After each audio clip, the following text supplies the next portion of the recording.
Good evening, ladies and gentlemen. Welcome to tonight's meeting of the South Planning Committee.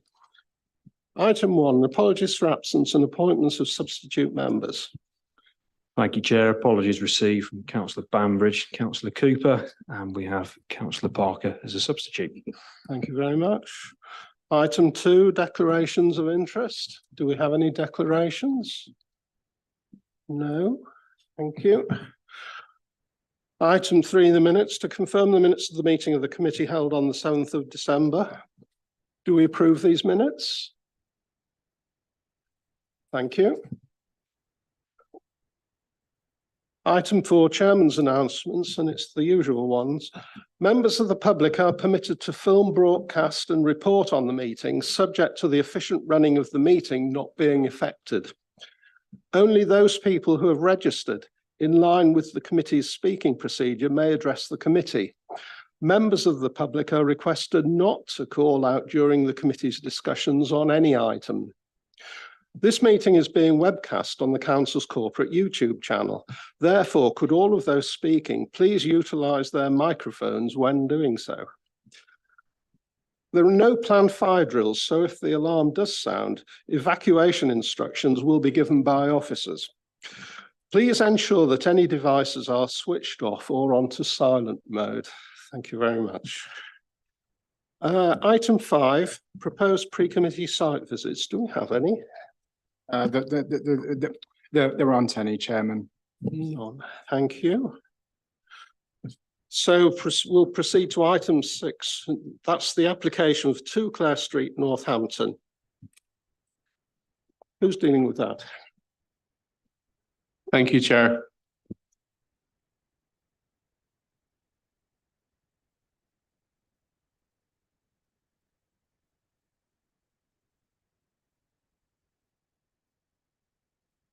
This is a planning application for 2 Clare Street, Northampton for conversion of a dance, art and photographic studio into 14 residential flats and alterations to basement.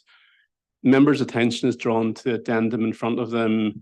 There's one additional condition for waste management strategy, i.e. bin storage to be provided at the development. There is a typo in the addendum, but draw your attention, that says the bins provided should be there for after be permanently retained.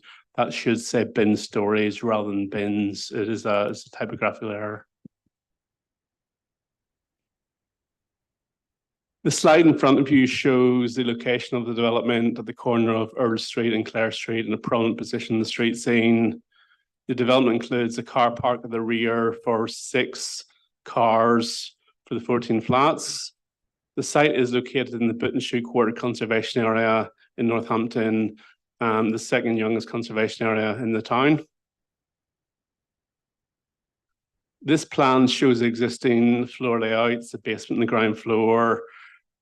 Again, the first and second floor plan and the proposed basement and the ground floor plan, the property will be subdivided into 14 flats, 12 one-bedroom and 2 two-bedrooms, with basement, cycle and the refuse storage being provided as per the drawing in front of you. Again, the proposed first and upper floor plan shows the layout of the property. All the flats will meet the National Space Standards. All habitable rooms will be served by light and outlook via windows are existing. In terms of the basement windows, the brick windows will be infilled with new windows. And there's a condition that the windows, details of the windows to be agreed with the council in terms of heritage to promote conservation. The photographs in front of you show the building, red brick building over 4 stories. Again, prone position in the street scene. Highways have not objected, conservation have not objected. The application has been broadly supported by most people. There's been no neighbour objections received to the application. The application is recommended for approval, subject to the 9 conditions set down in the report. Mr. Roger? Yes, so thank you. So a very important material planning consideration for members to note when determining this application is housing allocation LAA 0335. So the recently adopted Northampton local plan has various sites on the proposals plans that are sort of zoned out for uses such as housing, and this is an allocated housing site. So it's in the centre of that image there, LAA 0335. The actual site allocation includes the 2 Clare Street application site and various land holdings on Earl Street. But clearly this is a change of use to housing, but the fact that it's an allocated housing site is quite clearly a very important material planning consideration. Thank you, Chairman. Thank you very much. Questions from members to the officers? Do we have any questions? Councillor Pritchard? Yes, thank you, Chair. With regards to the provision of fire escapes, is there only one fire escape or any external fire escapes? Because obviously, when you look at the quantity of 1-bedroom and 2-bedroom apartments. In terms of fire escapes, that'd be something that we dealt with by building regulations legislation rather than planning per se.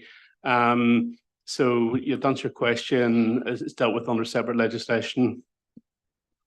And that has been accepted. The building regulations process normally takes place following the grant of planning permission. So building regulations would be applied for at a later date. And the next question is with regards to bin storage in the basement. Obviously, when you look at waste and bins, particularly ventilation in the basement. I agree that it's not an ideal situation. However, as the addendum suggests, we are imposing a condition that details of a waste management strategy be agreed with the local planning authority, and in so doing, we would ensure that ventilation is provided. So obviously the site is very constrained. Bin storage cannot be provided externally because the car parking has to be reserved for car parking. So really the basement is very generous in size. So therefore the best location in this instance for bin storage is internally within the basement area, and it can easily accommodate reasonably sized refuse units. Okay, thank you, officer. Councillor Bagot-Webb. Thank you, Chair.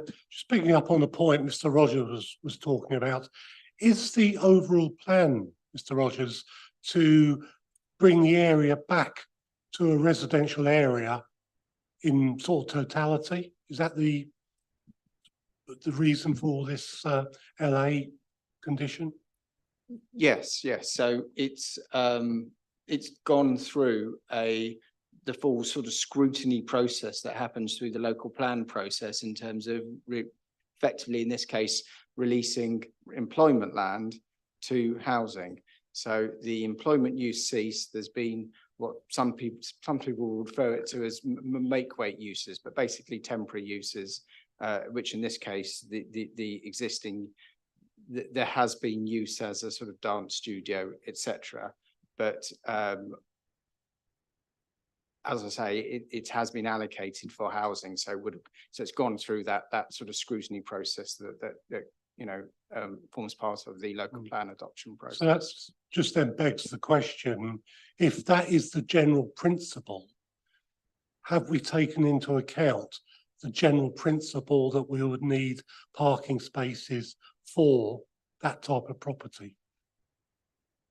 That's just a general question. In this particular case, because it's very close to, it's a very sustainable location because it's quite a very central location in Northampton.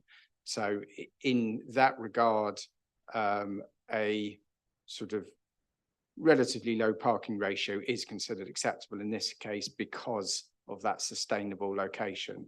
If it was a less sustainable location, clearly we would be asking for more than 6 parking spaces for 14 units, but this is a very sustainable location.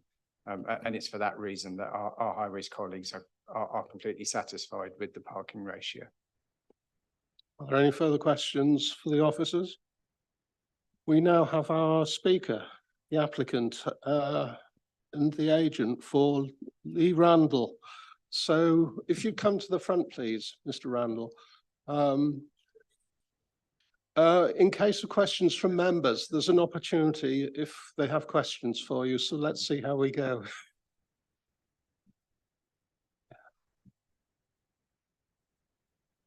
So are there any questions for the agent for the applicant from members? Councillor Pritchard. Thank you, Chair. With regards to the parking spaces, are these allocated to any of the apartments or is it first come, first served? They're not allocated per se, per unit. It's a communal basis. Once the apartments are sold, they will come on a first come, first served basis. Any further questions for the agent? Councillor Bagot-Webb. I don't think it actually clarified, I guess, the point was being made there. So when you say once they're sold, it's a first come, first serve. If it's not allocated, to me, it would be first arrival today gets the space, which is slightly different to, I think, what may have been implied there. So if you buy, and you then said, okay, that's yours, or is it, no, when I come back from work, I can take one of the 6? It could be dealt with in either. Mr. Randall, could you speak closer to the microphone, Sorry. please? You can pull the microphone towards you if you wish. It could be dealt with in both situations. They could be used for sale as an upselling for the development. If they are not then sold off per for the apartments, then they could be on a communal basis on a first come, first serve. It could run both ways, but there is 6 allocated spaces for the 14 units. Any further questions for the agent? No, thank you very much. Do officers wish to come back on anything that you've heard? No, I don't think so. Okay, moving to the debate. We have a recommendation before us to grant permission. Who would like to open the debate? Councillor Clubley. Yeah, not really opening the debate, but I think that it's a fine building in Northampton where there's a housing need. It's an allocated space for housing, and I think that turning it into flats is a very good use of the building. Thank you very much. Councillor Parker. Yeah, thank you, Chair. I note there's no objections at all. The town council are in support. It's an allocated housing site, so I would support the officer's recommendation. Thank you. And put that forward as a proposal, Chair. Thank you. Thank you. Do we have a seconder? Councillor Bagot-Webb. Does anyone wish to speak? No. I'll put the recommendation that the Assistant Director for Planning and Development be given delegated powers to grant permission in principle for the development subject to conditions and completion of a Section 106 legal agreement comprising a financial contribution towards libraries and a monitoring fee. All those in favour, please show. Those against? None. We're unanimous. Thank you very much. Item 7. Thank you, Chair. 17 Toaster Road, Northampton.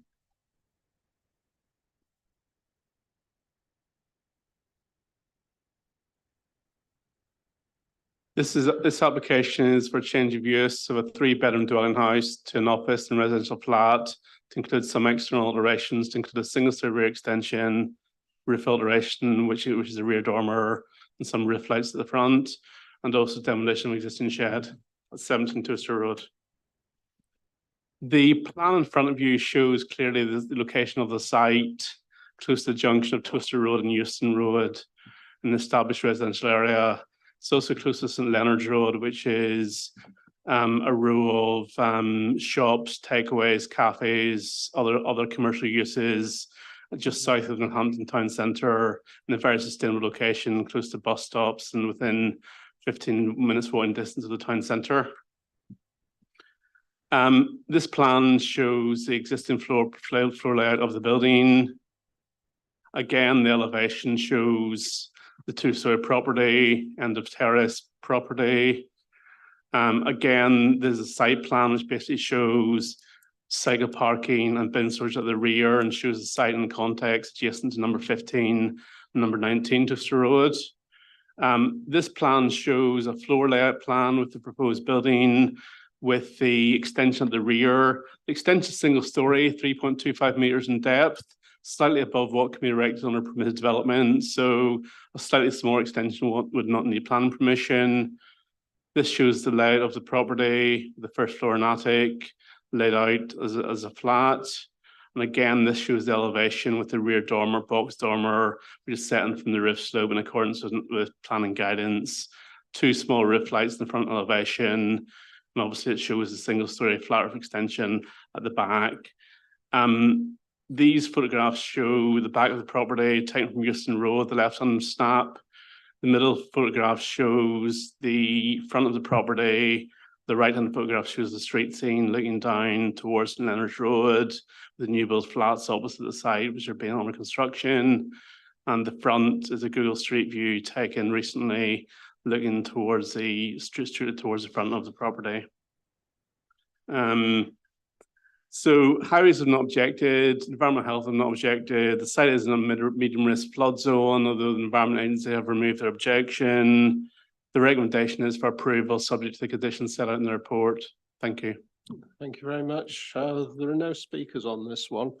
Are there any questions to officers on the presentation we've just heard? Councillor Barter. Yeah, I see it's been called in because of lack of a parking beat survey. Stupid, innocent, naive question. If you said parking survey, I feel I'd understand what you meant. What's the particular implication of the word beat between parking and survey?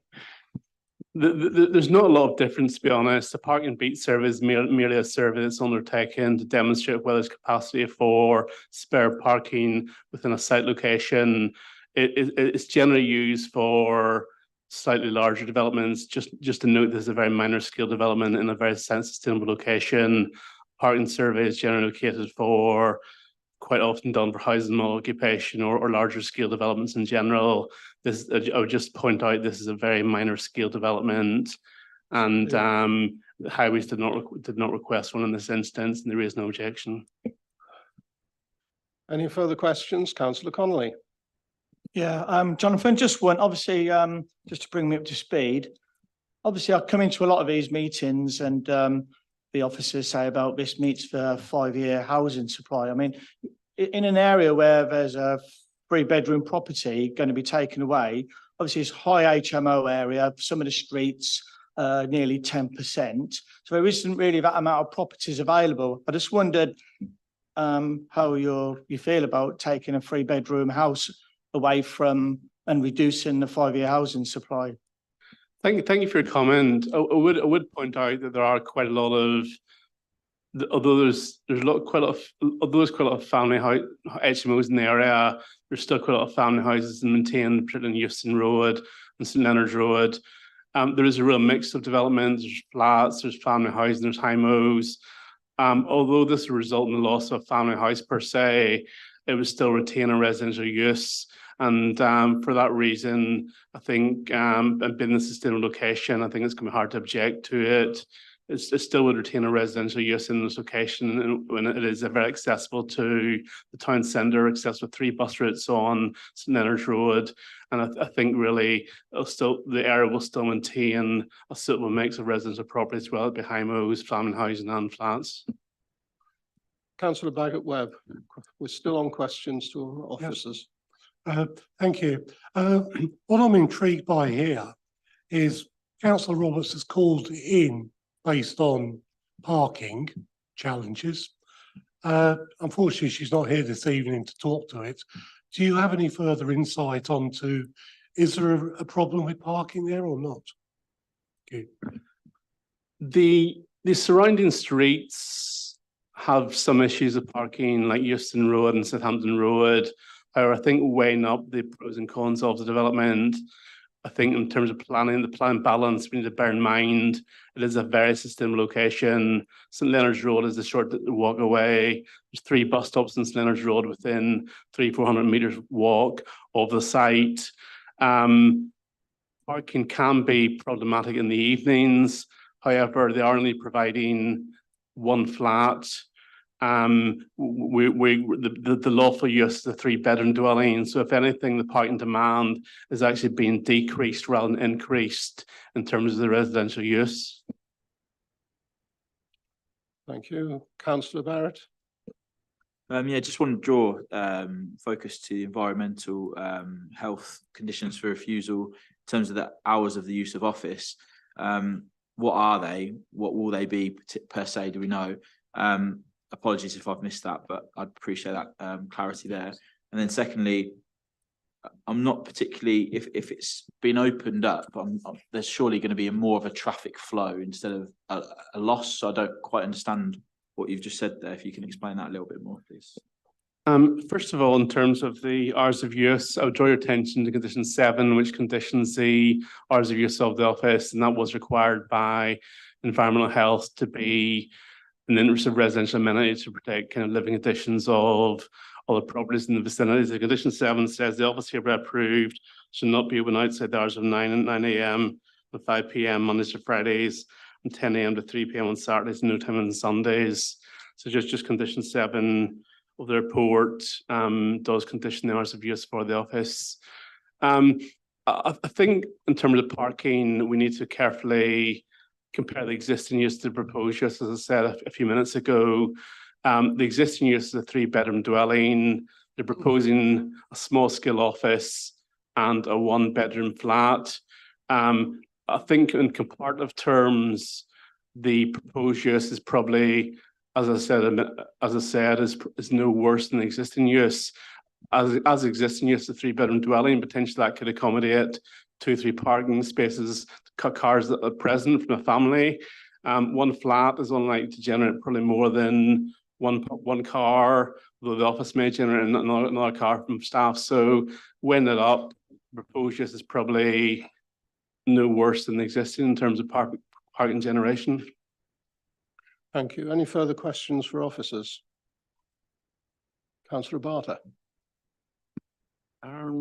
Maybe I'm old-fashioned and remember pre-COVID, but 9 to 5 strikes me as pretty restricted for an office. Many people like to get in earlier, many like to stay later, not necessarily the same people. Is the applicant okay with that condition? I have discussed it with the applicant's agent or their architect, and this was agreed. I did forward the environmental health comments to them, and from what I can see, they're happy with that. So I did discuss it with the applicant's planning agent, and yeah. So, but before I impose that condition. Thank you, Councillor Parker. Thank you, Chair. I notice on 7.3 and 7.4, I think they are different. Basically, the extensions are very close to permitted developments if it was a house. I'm right in saying that, aren't I? That is correct. I think we need to carefully weigh up that most of the extensions, the fallback position, so the rear dormer, the roof lights, the hip to gable roof extension could all be done as domestic property without needing planning permission. So we need to bear that in mind when we make the decision tonight. I think also with the single story rear extension, it's only 25 centimeters larger than what could be erected without any planning permission. So if they reduce it by 20 centimeters, then it wouldn't need planning permission in the first instance for the extension. And sorry, the second question, which is what Councillor Barter just asked. I find it a bit restrictive to say in an office you can only work 9 till 5, Mondays to Fridays, and then 10 to 3 on Saturdays. It just seems restrictive, most certainly for an office. I would have thought 8-6 or something like that would have been absolutely suitable for an office. 9-5, it's very close. If someone turns up at 10 to 9, what's going to happen? They don't come in. They don't do what? I just think it's very tight, those hours, that's all. Thank you, Chair. Your comments are noted. These were the hours that were suggested by environmental health. Before we proposed the condition, we did give it some careful consideration, but I think you've your points noted. Sorry, I think this is one of those things where it's completely up to your discretion as a committee. I think if you want to add an hour here or there, I don't think it's, you know, if the committee wants to change it to 8 till 6, 9 till 3, or something of that ilk, then I personally don't see an issue with that. Councillor, well, we're still on questions to officers. Councillor Sharps, do you have a question for officers? I do, yes, please. Currently this is for an office, and environmental health have put in that very strict regime of timing. Would this particular property be able to opt for a change of use in the future?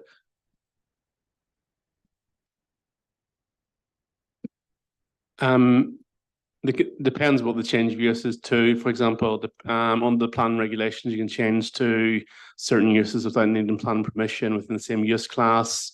Depends if they proposed a totally different use, for example, then that would require planning permission. But again, it very much depends on the type of use that's being proposed. It's not really a straightforward answer, unfortunately. I think that might explain why environmental health were very keen on a certain set of timings. Thank you. Okay, are we done with questions? Okay, who would like to take me forward on this one then? Councillor Parker. I would propose we accept officer's advice, but I'm very unhappy about the 9 till 5, and I would like to see that amended to 8 till 6, please. Okay, who would like to speak on that?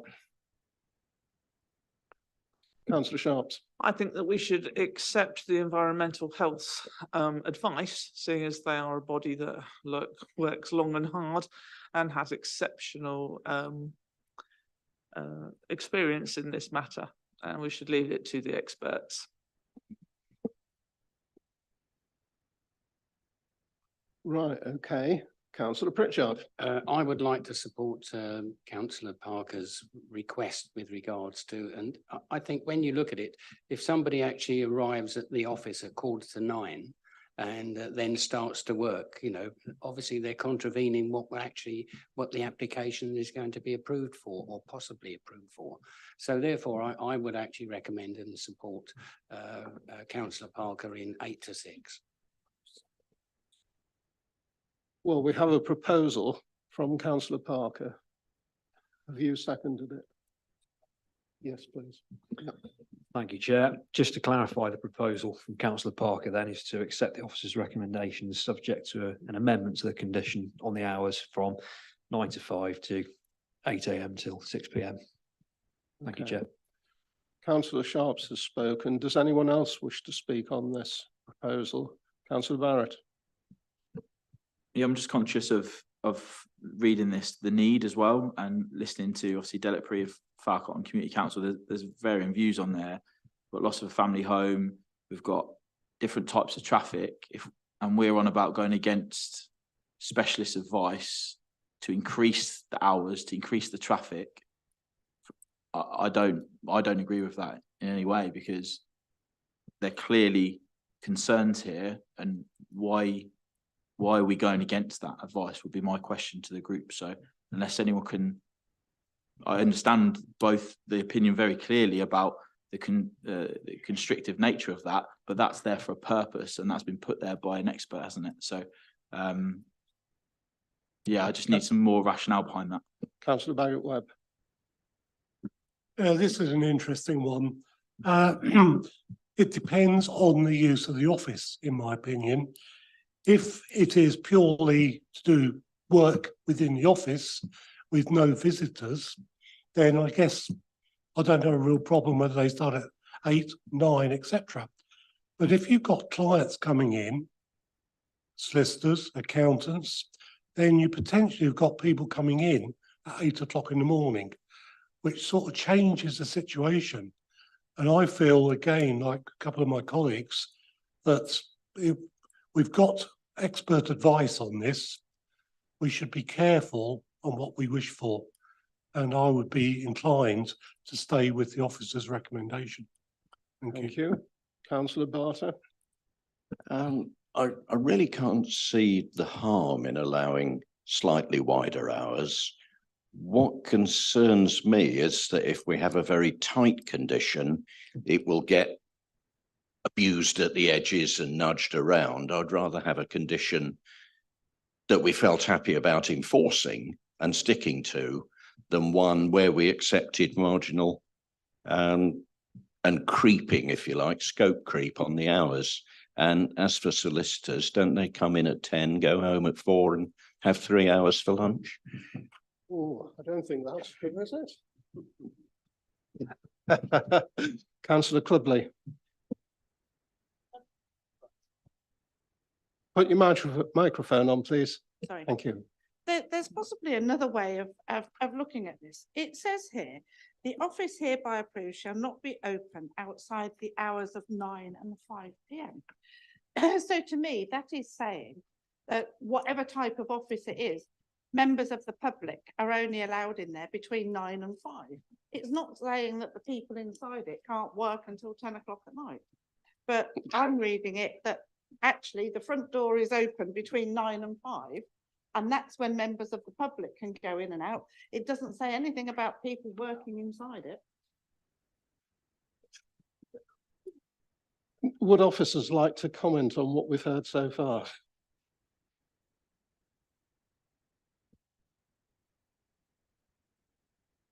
Yeah, sorry, I'm just reflecting on the councillor's comments. Yes, so I think you're right. The way the conditions worded is it does use the word open rather than the entirety of the use per se. Obviously, we do need to be careful how we word the condition to make sure it is worded in a precise and enforceable way. I mean, as I was saying, if the officer recommendation is 9 till 5, 10 till 3, it is one of those things that if the committee felt that there was that it was appropriate to extend the hours, and I think that's at your discretion as a committee. If members were doing a sort of wider expansion of hours than that which has been suggested by Councillor Parker, I think I'd probably be voicing concern. But the reason I say that is I'm aware of circumstances where sort of 8 till 6 has been a condition as well as 9 till 5. So if members were suggesting 7 till 7 or something, I think I'd be saying, well, I think that's not something the committee should be doing because it would be introducing a sort of wider variation than has been agreed anywhere else. So to clarify, I have come across instances when where it's been sort of 8 till 6 in office use, as well as situations where it's been 9 till 5. Whether that is completely helping the committee or not, I don't know. I think because there's a residential use above, I'd actually be wishing to tighten the condition irrespective of the hours so that it's actually only the office use, because otherwise we're going to have the potential difficulty of those working in this office use they could arrive at 6 o'clock possibly if the condition isn't clear in terms of when office staff can arrive and leave. So sorry, I'm just sharing openly my thoughts with the committee to try and help you with your. Well, I think you're decision suggesting making. another opportunity to change the condition, however. Councillor Clubley. Yeah, I'm sorry, but I just read that as that's when the front door can be open. It doesn't mention when people can work in it. That's, you know, if it's a solicitor's, the front door's open at 9, it's closed at 5. People can go in and out, but the people in the office can work as long as they want, and that's how I'm reading. I think I'd want to change it so that it can only be operational between the hours of. So I think that would be a clearer wording than open, because open is a slightly ambiguous. Okay. Councillor Parker. No, sorry, Councillor Clubley. Well, just one other thought. you know, if I'm a solicitor and I'm working in that office and I decide to stop until 7 o'clock at night, is that, you know, is anybody going to be able to enforce that? Well, in theory, we could, yes. Yeah, councillor Parker. Right, councillor Barter. Chair, I think it's a matter of deciding what we mean rather than how we word it. Do we mean to exclude members of the public other than 9 to 5, but give staff complete freedom? Or do we want the place in darkness before 8 and after 6? I could see either as being reasonable. Trying to make a constructive suggestion, should we deal with this by means of an amendment voted on separately? So that, for instance, we could insert the words "to the public" after the word "open." That would meet councillor Clubley's concern and wouldn't seem unreasonable to me, because it gives people the opportunity to work there, employees, whenever they want, which I think they must be able to. Councillor Parker.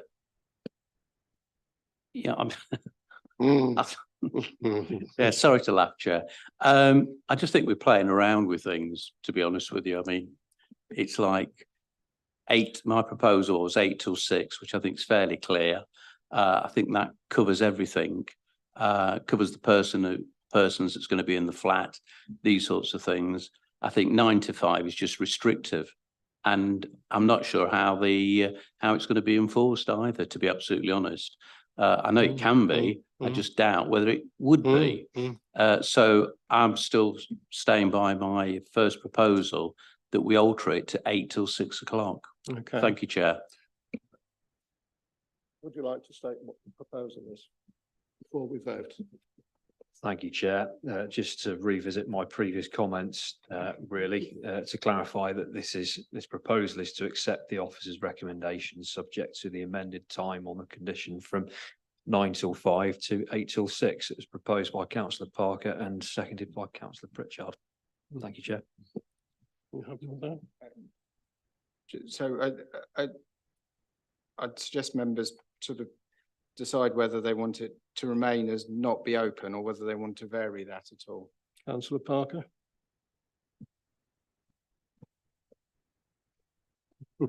I think we want it 8 till 6, full stop. That seems to take care of everything rather than playing about with it. It's fairly clear then, it's 8 till 6. And that's where I'd stay with that one. Yeah. We're voting on your original proposal then. Okay. Councillor Sharps.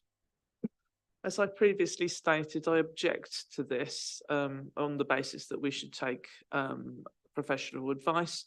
So I'd like to object to this amendment and ask that we accept the original advice of officers. And I propose that we do that. Hang on, councillor Parker. I think we need to go to the vote, Chair. We have a proposer and a seconder. All those in favour of councillor Parker's proposal, please show. Thank you. Those against? Thank you. The proposal is carried. Thank you.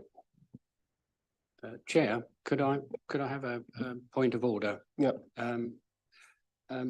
This particular application was called in by a member, and as per our constitution, the member, or in fact a representative of that member, should turn up and present that particular case. Having said that, this particular application, no member has turned up, no information was actually given by the member concerned. And I feel that once again, you know, if we are actually have anything called in by not just committees, by any member of WNC, they can actually call in the member, but they must turn up or have a representative turn up and state why they have actually called in this particular proposal. Also, if I could have that minuted as well, please, Chair. Can you minute that, please? Thank you.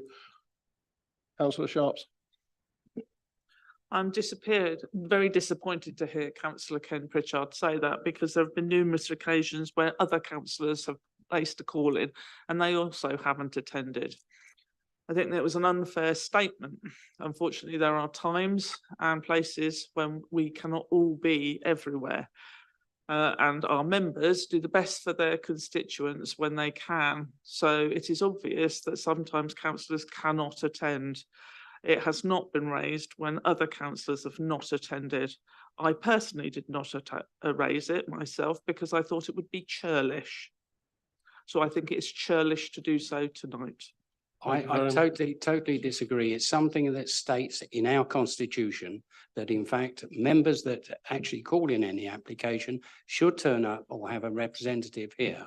I can appreciate the situation where if a member is ill or whatever it may be, but at the same token, it's what states in our constitution.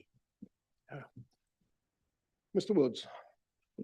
Thank you, Chair. I know the points raised by both councillors. Obviously, there is that guidance that those who originate call-ins should attend and speak or nominate somebody to speak on their behalf. There is also a provision for members who are the originator of a call-in, if they're not able to attend, to submit a written address, and that'll be read out by myself at the meeting. In this instance, where we don't have the member in attendance and we don't have any written address, we simply refer to the reasons for the call-in detailed on the report. Because the item is then listed on the committee agenda, there is nothing that constitutionally stops the committee from then considering the item at the meeting. But I appreciate the point, Councillor Pritchard, and it will be recorded in the minutes. Thank you very much. I'll Thank you, move Chair. to item 8. Item 8, the land southeast of Stoneway, Hartwell. We're just quickly changing officers, Chairman.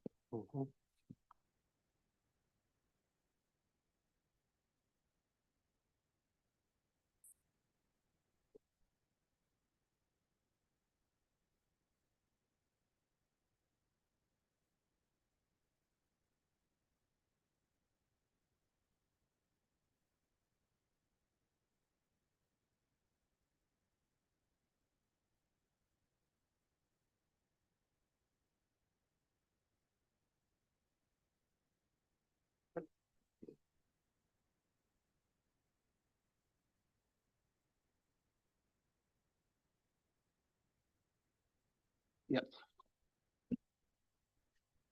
Thank you, Chair. So firstly, I'd like to draw members' attention to the written updates for the application relating to the council's 5-year housing land supply, which has since been updated, and the amendment to the first reason for refusal. And obviously this has been circulated prior to the meeting. And then as a brief verbal update, I'd like to bring members' attention to a typographical error. It says the proposed development fails to meet the criteria for an entry-level exception site. It should say the proposed development.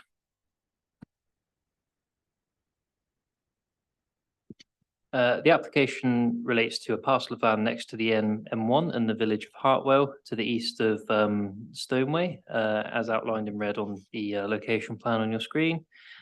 The site is in the open countryside as it lies to the east of the settlement confines of Hartwell, which terminates at the curtilage of the houses which abut the western boundary of the site.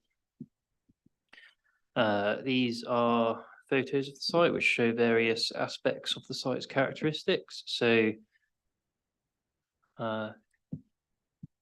Richard, is there a way of minimizing the just covering all my captions? If you, yeah, cheers. Excellent. So this is the photo of the entrance to the site from the Stoneway. You can see a sign for the M1 in the background. Photo looking along the western boundary from the entrance to the site looking north. Photo across the site from near the entrance looking east, showing an existing trailer, and I think there was a little bit of debris around the trailer when I visited. Photo from the site looking towards Stoneway and Lime Close. There you see the trailer there. And likewise looking towards Stoneway and Rose Close. This is from the sort of mid to eastern part of the site looking towards the M1. Photo of the northern boundary. You can see it's heavily vegetated with the signage in the background. This is a photo of the southern boundary of the site. You can see there's mature trees lining the boundary. And then this is from the center of the site, looking west. Again, photo of the site looking west from a slightly different location. And then this is looking to the site from the south. So these are the houses of Stoneway.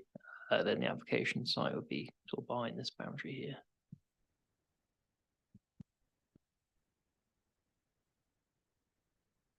The application proposes 34 affordable homes, 20 of which would be available under shared ownership, while 14 would be available via social rent.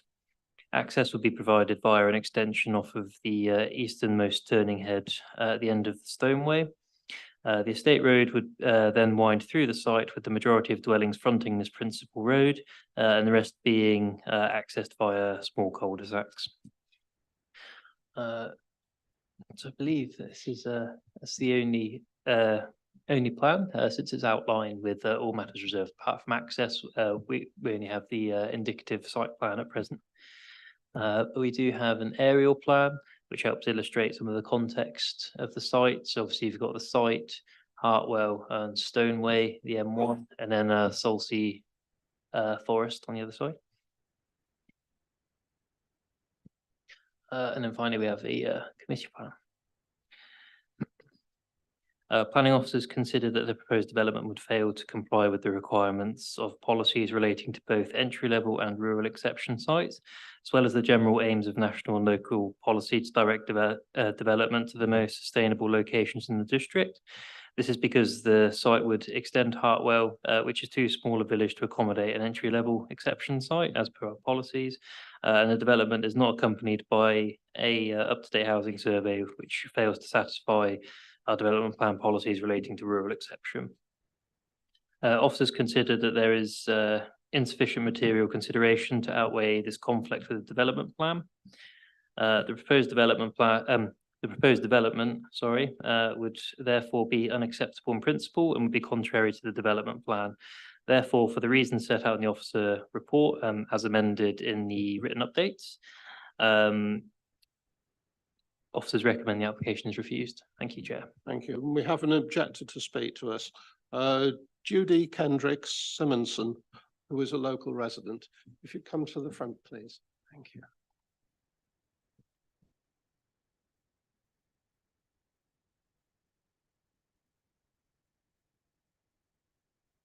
Yes, it's the button in front of the stand for the microphone.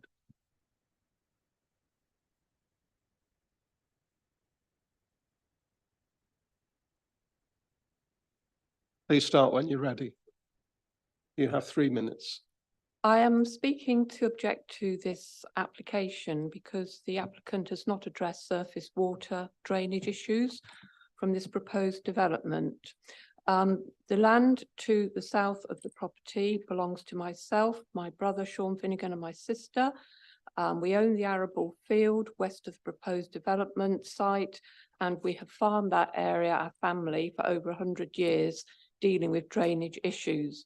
To the south, significant changes have been made with highways and the motorway underpass in the form of cattle creep drainage.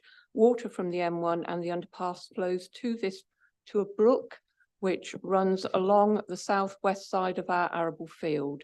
The flow of this brook has significantly increased due to these works and is at optimum height, already overlapping the footpath bridge. Any increase in surface water drainage to this brook via development of the proposed site will cause flooding and backflow at the highways culvert, which is, I hope, on the plan. And this is the new highways culvert, and then it will spill across our arable field, causing this area to be a floodplain for the proposed development. In addition, the shallow ditch to the west of the development does not belong to the applicant. It belongs to myself, my brother and sister. Neither does this hedgerow belong to the applicant, who has not acknowledged the hedge and ditch ownership boundary ruling, nor will communicate upon the matter with us. The applicant has not corresponded with the planning officer or ourselves to show any proposal to deal with the surface water drainage that would not impede on our adjacent farmland and make it a floodplain.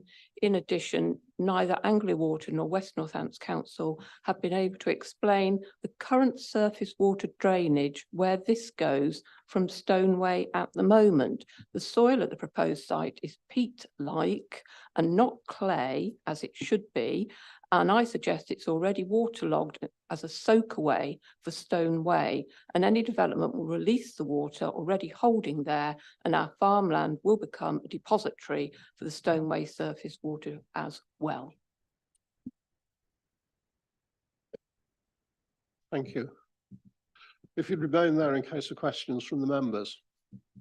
Are there any questions for Ms. Kendrick-Simonson? Yeah, Councillor Parker. Thank you, Chair. Sorry, you mentioned you've got some farmland and your Yes. address.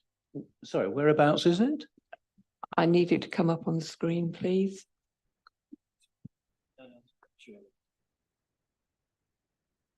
We'll get that back for you. Can I also go and get my document, which Yes. is bigger?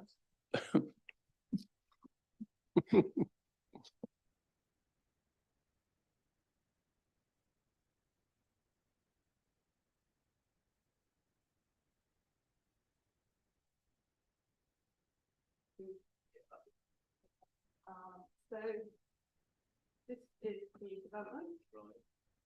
This is our farmland here. This is the package tree in south. Could you speak into a microphone for us, please? Councillor Parker, could you assist? Thank you.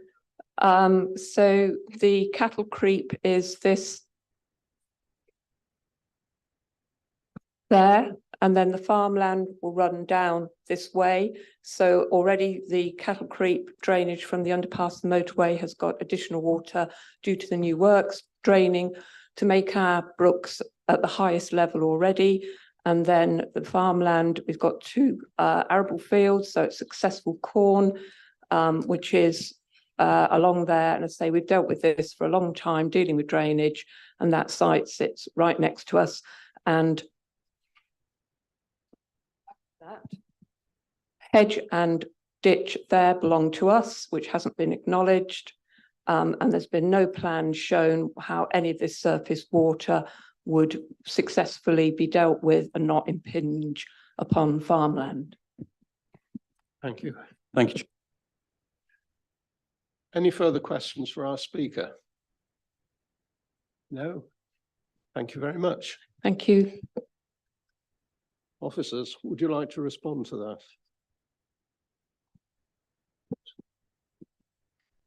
that? Thank you, Chair. I think it's just a few points to sort of clear up. I understand there's essentially a boundary dispute and land ownership disputes, and I think it's just important to make clear that land ownership isn't a material planning consideration. And then I think just in response to the sort of comments more generally in terms of drainage, I think I addressed it in my report in 7.72. But essentially, officers are satisfied that there would be a technical solution of some sort to manage the drainage from the site and ensure there's no increased water runoff over the existing. And obviously, we'd seek to achieve greenfield water runoff rates where possible by condition. And obviously, just in relation to the land ownership issue as well, I think obviously the applicant may have their own comments, but I think we're satisfied that they've also filled in the correct certificate on the application form, which I think should just be noted. Yes, thank you. Now we have Andy Moger, the agent for the applicant, to speak to us.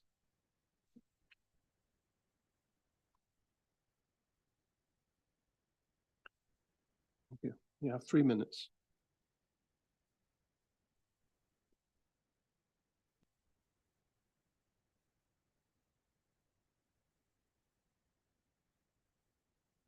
This application is not by a volume developer or land promoter.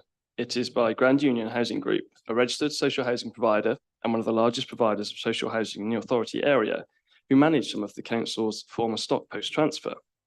Scheme is 100% affordable housing, 14 social rented homes and 20 shared ownership homes. The applicants propose this be secured by Section 106 legal agreement. The average waiting time for an affordable home in South Northants ranges from 427 days for a one-bed home to 536 days for a four-bed home. There are 238 people on the council's housing register, more than 10% of which are seeking an affordable home in Hartwell. We must not lose sight of the fact that these are not just numbers, they are real people in real housing need right now. Due to changes in grant funding, the applicants can offer a 10% equity stake to access shared ownership. By way of example, this means a two-bed, four-person home valued at £225,000 could be acquired by somebody on a salary of £13,400 with a deposit of £1,100. To buy it on the open market, they would need a salary of £45,000. Members will note that there is no objection from Strategic Housing. In fact, they state that the council's housing register indicates that there is currently sufficient affordable housing need for the scheme to meet the needs of the parish and South Northants. On the matter of flood risk, the site falls within flood zone 1, the lowest risk of flooding, and extensive flood risk assessment and drainage information submitted shows surface water runoff is restricted to greenfield runoff rates into the ditch on site. Officers have advised when approval forthcoming, there are technical solutions to drainage and flood risks that can be secured by condition. Happy to discuss further on this. There are no technical reasons for refusal. There is one minor technical conflict with LIM 1 policy LH3, but Freedom of Information data has revealed that policy LH3 has not seen a single affordable home actually completed against it. So there can be little doubt that the substantial benefits of the provision of 34 affordable homes to meet local and district priority needs demonstrably outweigh this minor policy conflict, particularly in the current economic climate with families struggling with the costs of housing and living. It is respectively requested, therefore, that members overturn their officer's recommendation to refuse and instead approve this scheme, which will help to address the acute affordable housing crisis afflicting the South Northants area. Thank you. Thank you very much. If you remain there in case of questions from members. Are there any questions for Mr. Moga? Councillor Pritchard. Thank you, Chair. Was a local housing survey carried out? You say 10% of the people on the waiting list are actually in or around Hartwell. So the local housing needs survey of the parish has not been undertaken. That data comes directly from the council's housing register. That there are 29 people on the housing register are specifying a locational preference for Hartwell itself. So 90% of on the housing list that actually have showed interest in Hartwell are coming outside of Hartwell. So I don't follow. No, so there's 238 people on the register overall, on the South Northants housing register, and then 29 of those are seeking an affordable home in Hartwell. Right, but of those 29, are they residents of Hartwell? Well, the housing register doesn't actually record that data. We asked for that data from the housing team, and they weren't able to provide us with that data. Okay, thank you. Thank you very much. Any further questions for the agent? No, thank you very much. Is there anything officers would like to come back on what you've heard? I just want to simply emphasise the point that in terms of the council's settlement hierarchy, this is a small village. So Hartwell, sorry, I've just lost the bit I was trying to. It's it's a secondary village, and that is a pivotal consideration that officers are taken into account in coming to the conclusion that this application should be recommended for refusal. We have taken into account the affordable housing issues raised by the applicant, but because of the policies and status of this particular settlement, it's your officer's recommendation to refuse the application. We think that the key issue here is the principle of development, we are satisfied that there are technical issues that would, were we of the view the principle of development was acceptable, we would probably enter into more dialogue on technical issues such as drainage. So the view of your officers is we're satisfied that were the principle acceptable, we would be able to approve the principle, i.e. the outline, and that we would certainly have drainage conditions. They would definitely be required, and we would require further information to satisfy ourselves that drainage could be appropriately dealt with. But the key point here is we're satisfied that were the principle acceptable, we could, through conditions, address drainage matters. Thank you, Thank you Chairman. very much. Thank you, Mr. Moga.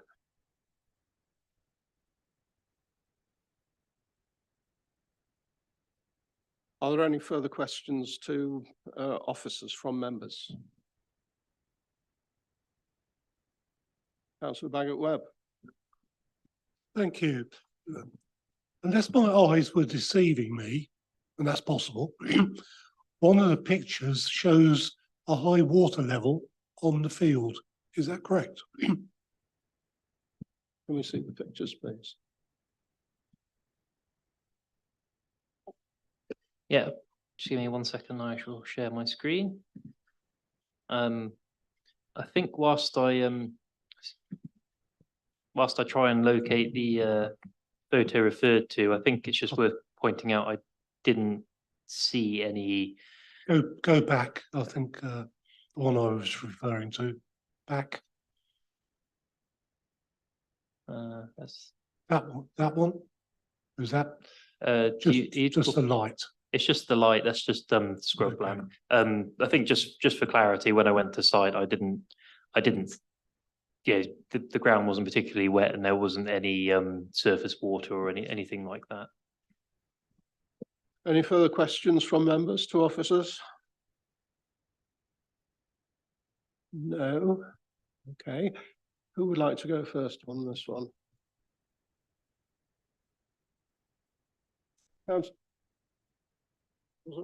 Councillor Pritchard. Yeah, thank you, Chair. For the reasons which the officer has stated, and when you look at the situation with regards to outside the village confines, I don't think that this is exceptional reasons. Also, you have a situation where we've got 8.6 years of building land supply.